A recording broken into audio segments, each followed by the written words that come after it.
Hi, welcome to StepsBallroom Online. This is our continuing Technical Tuesday video series.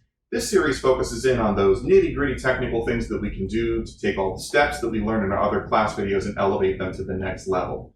Today we're going to be focusing in on Latin motion, which is a knee technique that we use to create the hip action in all of our Latin dances, such as rumba, cha-cha, and salsa. So let's get started.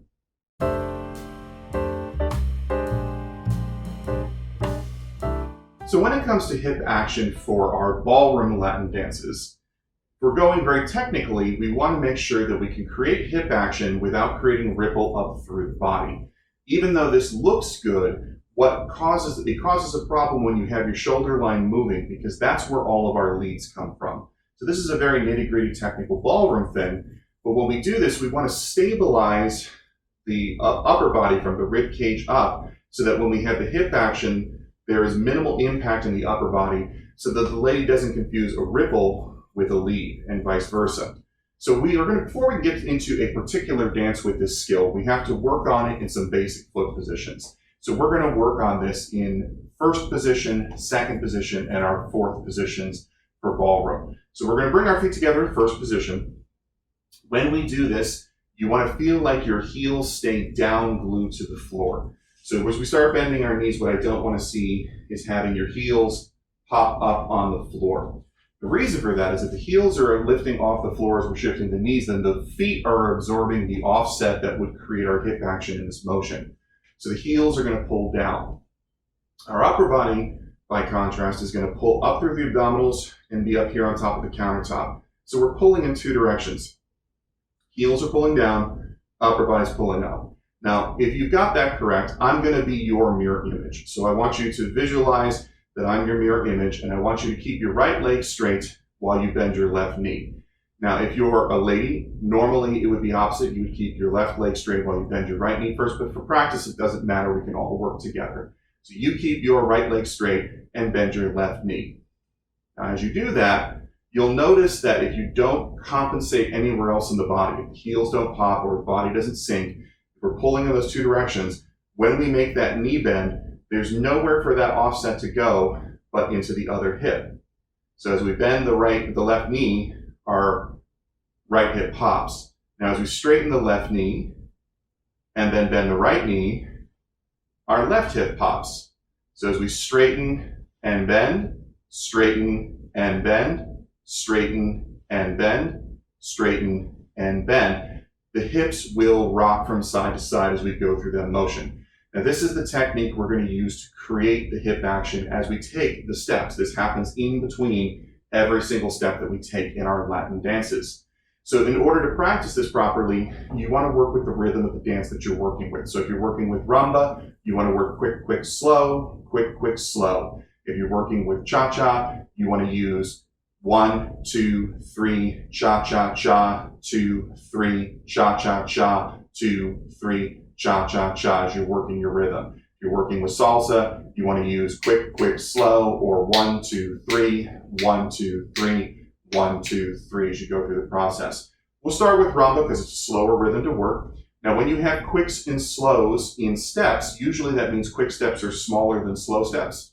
Same thing applies here to knee action. Your knee changes on the quicks will be slightly smaller than your slows, which can be a little bit stretchier. So as we start up here, lifting our upper body, gluing our heels down, and we go quick, quick, slow, quick, quick, slow, quick, quick, slow, quick, quick, slow. If I did a cha-cha rhythm, it would be 1, 2, 3, cha-cha-cha, 2, 3, cha-cha-cha, 2, 3, cha-cha-cha, 2, 3, cha-cha-cha. If I use the salsa rhythm, it would be 1, 2, 3, 1, 2, 3, 1, 2, 3, 1, 2, 3. So this is our first position practice. Now second position practice are going to be feet no larger than hips width. Because of this knee technique, this is why even in rumba, which is a slow dance rhythmically, we don't take large steps. Because if you were to try and do a hip action over a large side step, it gets a little weird and it's very uncomfortable. So your steps are going to be no bigger than your hip width here. When we are not in a closed foot position or first position, anytime we have a distance that we're traveling, as I bend the knee, the weight's going to drift to that foot. Now, as I change the knees and shift, the weight is going to drift to the opposite foot. So as I bend in, you'll notice that my body is moving from side to side over one leg at a time. I'm not just in the middle here, rocking my knees back and forth. With that, we want to make sure that the shoulder line doesn't add to it. So if you start to feel like you're on the high ocean and the ships are rocking, that's not what we're looking for. You need to stabilize and keep the top as stable as you can as you drift into bent knee and bent knee. So again, you're going to use the rhythm of the dances that you're working with, which in this case with rumba would be quick, quick, slow, quick, quick, slow, quick, quick, slow, quick, quick, slow. If you were using cha-cha, it would be 1, 2, 3, cha, cha, cha, 2, 3, cha, cha, cha, 2, 3, cha, cha, cha, 2, 3, cha, cha, cha. If we were using salsa, we would have 1, 2, 3, 1, 2, 3, 1, 2, 3, 1, 2, 3. This is our second position practice for that moment. Now we've done first position, we've done second position. Third position is something that we don't do a whole lot of in Latin dances. So third position would be heel to instep. You can practice that if you'd like to, but in terms of basic steps, it's easier to move on to fourth position. Fourth position, again, are feet that are going to be in a parallel space. They're not lined up with each other, they're parallel. And then one foot is slightly forward of the other. Just like on the side step motion, your step cannot be huge. So if you're trying to do your rocking, your Latin motion practice over a large forward or back step, this gets really weird and feels very uncomfortable. So when we take forward or backward steps in Latin dances, the smallest step that we can qualify as a step is half a foot length. The largest step you'll ever want to take in a Latin dance is going to be toe to heel. So the distance that we're talking about is from here to here. That's as much as you're ever going to work with. So when we practice the Latin motion, we want to keep it within that space. Now, I'm going to start with my left knee on this one with my left leg front. When I step, turn diagonal for you, as I step into the forward part, I let my weight drift forward. So as my left knee bends, my weight is also going to drift forward. It's kind of like I'm lunging over that leg. This feels okay. The second part is when we go back. When I bend my back with my right knee, I'm going to drift back into that right foot. And this is going to feel a little awkward. So as I bend the right knee and I drift back, it's like there's a chair behind me that I'm about to sit down into. This is not necessarily 100% a comfortable position, but this is where you want to get accustomed to drifting into through the motion. So as we bend and go forward, we drift forward. As we go back, as we bend the back leg, we bend, we drift back. Now, because of the forward and back motion and because of that sort of hip action that's going, your body's really going to want to twist with this. We need to fight that tendency and keep our shoulders and our hips moving straight forward to our position as we go. So as I go here, I have quick, quick, slow. If I'm using the rumba rhythm, quick, quick, slow, quick, quick, slow, quick, quick, slow. If I'm using the cha-cha rhythm, I have 1, 2, 3, cha-cha-cha, 2, 3, cha-cha-cha, 2, 3, cha-cha-cha, 2, 3. If I'm using the salsa rhythm, I would have 1, 2, 3, 1, 2, 3, 1, 2, 3, 1, 2, 3. Now, if you can do it with your left foot in front, we can also switch and do it with our right foot in front. And this is the last of the basic 4 positions that we practice our Latin motion in. So first position, feet together. Second position, feet apart. The third one is fourth position with your left foot in front. And the final one is fourth position with your right foot in front. And here we'll start with the left knee. So we drift into that left knee and fall back. Then we bend into the front knee and drift forward, watching for our body twisting. We take our rumba rhythm, quick, quick, slow, quick, quick, slow. We take our cha-cha rhythm. We have 1, 2, 3, cha, cha, cha, 2, 3, cha, cha, cha.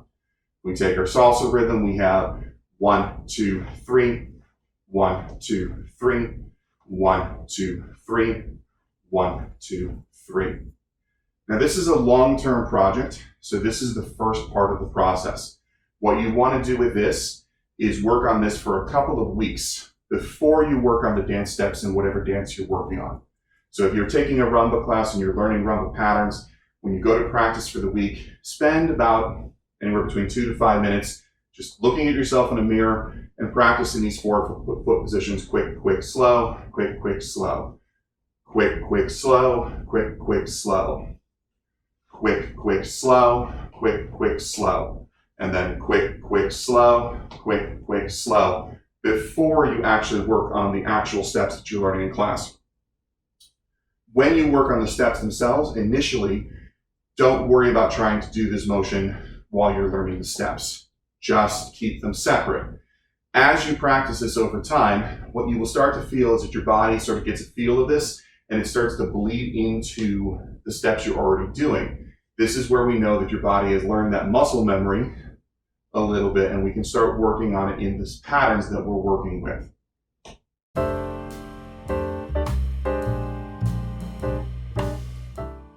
So now that we've worked on the basic foot positions and we're ready to bring it into the patterns, we're going to pick a dance just for demonstration purposes. So if I'm going to start working with rumba, which our basic step for rumba is a box step.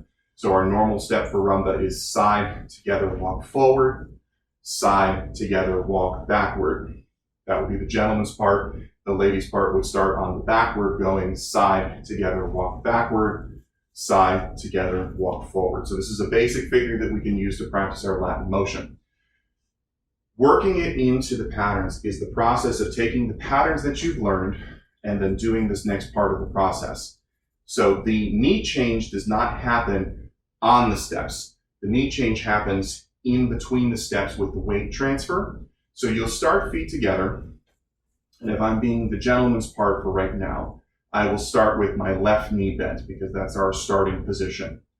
Now what happens is I start my side step, my foot moves, and then as my weight transfers, the knees and weight change simultaneously as I take that motion. My close for together, the foot moves, then in between that step and the next, the knees and the weight transfer and change position. I'm ready to take the forward step, my foot moves, and then my knees and weight change as I take that forward step. I cut to the side for my next side step, the foot moves, my knees and weight change. The foot closes, my knees and weight change. The foot moves backward, then my knees and weight change. And then I'm linked to the beginning of the step, ready to begin again. So when you watch things go full speed, it's very easy to sort of think that the knees are going at the same time the steps are going. But if that happens, then you end up getting steps up and over. So we're losing any hip action and we look like we're stepping as we're going through the motion. So the trick here is that you want to parse it step, knee, step, knee, step, knee. If we're using rumba rhythm, that means that we're actually going to talk about the rhythm structure, which is 1, 2, 3, 4, quick, quick, slow for 2, and then cut that further and say quick, knee, slow, knee. So you're going to cut each beat in half and then put the knee change in between. Now, obviously, we want to start this at a very slow tempo when we practice. So as you're standing there watching yourself in the mirror working on the step, you're going to go quick, knee, slow, knee. Quick, knee, slow, knee. Quick, knee, slow, knee. Quick, knee, slow, knee. Going through that process a number of times until you feel like you've kind of got that gesture in the step that you're working on. Then we want to try and apply a rhythm sequence that isn't just us calling it as we go. So either get a metronome or some other beat counter, or even put a piece of music on where you have a beat counter going 1, 2, 3, 4. 1, 2, 3, 4. Quick, slow for 2. Quick, quick, slow for 2, quick knee, slow, knee, quick knee, slow, knee. So as I go 5, 6, 7, and quick knee, slow, knee, quick knee, slow, knee, quick knee, slow, knee, quick knee, slow, knee. To keep yourself on a structure where you're trying to work that in. Now, while you're doing it in this method, it's going to feel very choppy and very mechanical. It will look that way too. This is part of the process. Before we can do it fluidly, we want to see click, clack, all the moving pieces where they're supposed to be. And then once you've gotten more comfortable with this motion, again, it will probably take a couple of weeks worth of work in this step for that to start to feel natural. Then you'll be able to start trying to smooth it out so that we round off the hard edges and make it look like quick, slow, quick, slow. So as we go through this process, start working with the footwork, and then we work it into this basic sequence. Then every pattern that you've ever learned in any particular dance, you want to go through this specific process as well. You can't just learn it in the basic and expect it to trickle into the next pattern that you know. Every single pattern that we do, we want to work on the motion.